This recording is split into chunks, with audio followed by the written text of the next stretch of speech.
Hey,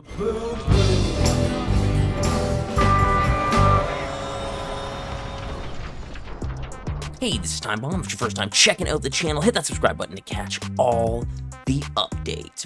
First of all, if you're checking out this video and you want to support the Squadrons Esports Federation, you should check out the shop. I'm going to link that in the description. There's tons of merch available and really cool stuff to help the league out. Squadrons Esports has continued with the SCL and the SEF in this post-Cal Cup era. Teams are still continuing to push the meta.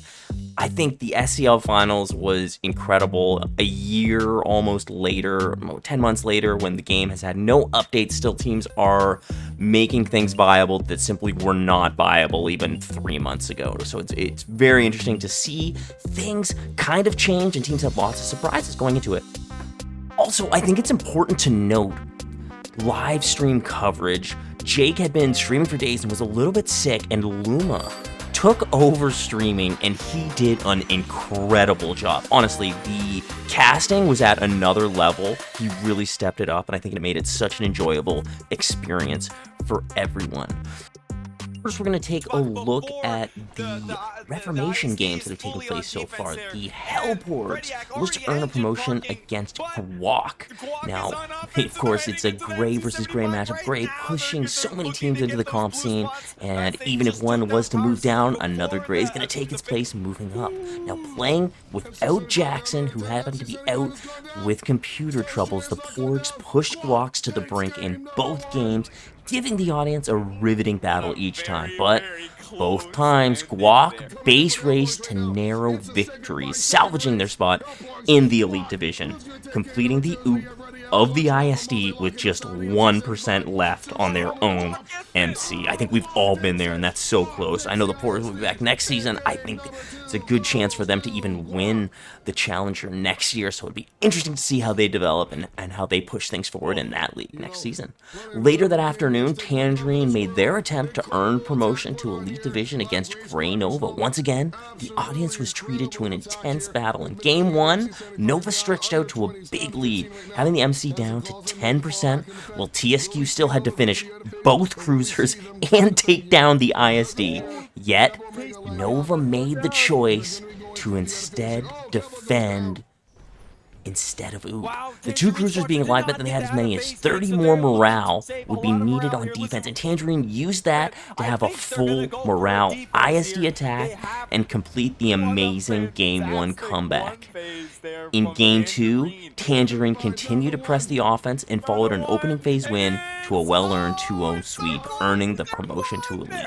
I think Nova, you gotta give them a hands up all season. They have been trying to push things in the meta, so although they were relegated, they're a team who's definitely going to bounce back and figure out some ways to be very competitive. I think they're going to give the Hellporgs a run for the top spot next season in the Challenger. NRN Rogue Alpha as they took on Savrip, trying to earn a promotion to the Elite Division. But Savrip proved to be a little bit too much in this one, and they defended their position with a strong 2-0 sweep that was never really in doubt, but able to push ahead. NRN as well, another strong team, a lot of history in the game. They are definitely going to be pushing forward and going to try and get into Elite again next season. You know they're going to have a strong showing in the Challenger, which is really shaping up to be a very competitive division as well. Still one more Reformation match left to be played. In the Elite Division playoffs, the first series saw the 4th seed CA Blue challenge the top seed Grey Tempest, in what would turn out to be a 5-game slugfest. Tempest hit first, but Blue came back with a 2-game punch, winning Game 2 and 3 as NR to put Tempest on the ropes. It was incredible to see CA Blue play this well. I think they are easily the most improved team this season. I think I would give them the 3rd place spot over Orange just for the way that they played in their semifinal matchup. They had, I think, some of the best openings of any of the top 4 teams in the finals, and I think that's really what saw them have so much success against Tempest here.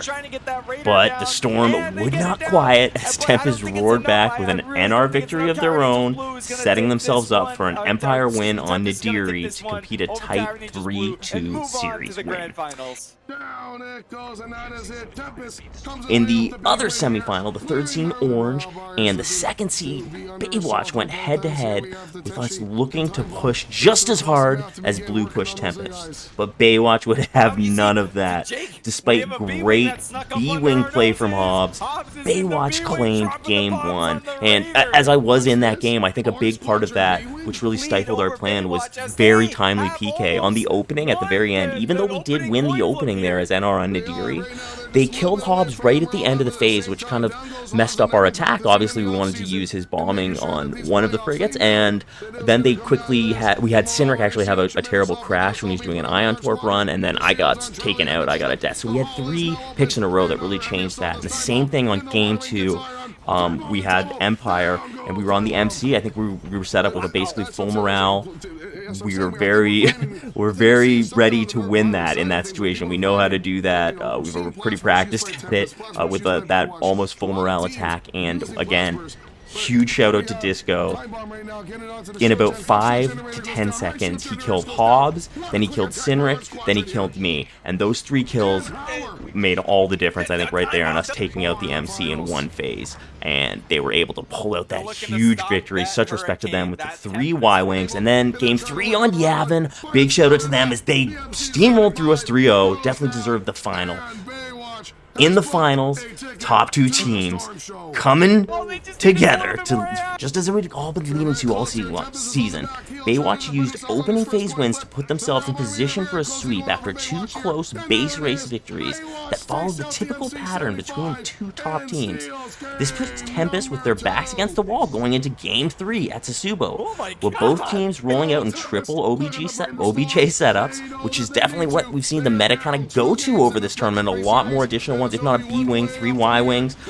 It seems a little bit map dependent on what Ox's teams are going to, but you see Proton Torps coming out in bombers now, so in Y-wings with bombs, just different things to get the Raider burns and expedite the damage for NR. A lengthy opening went to Tempest for the first time in the series, and they immediately blitzed the frigates. A fast defense put Tempest in line to complete a dominating win and put the series at 2-1. In Game 4, Tempest again won a back-and-forth opening phase, but a double oop and a rapid farm from Baywatch limited their second offense to what felt like just a few seconds, and Baywatch pushed ahead onto the MC-75 to come away with the 3-1 series win to be the Season 4 champions. You have just got to give it up to Baywatch taking their first victory in the SCL in the Elite Division. The Randos organization has just dominated in comp play. SCL specifically, every season they've been able to, their organization put out a winning team. Baywatch this season taking over where Randos left off, and I mean, you just gotta give them such a shout out for their amazing play, pushing the meta, really rising to the occasion of the game. So big shout out to them. Looking forward to see what everyone's going to do in Season 5 of the SCL. So check it out there. Check out all the games. I'll have links to those listed below. I'm Time Bomb. You guys are awesome. And I'll catch you later.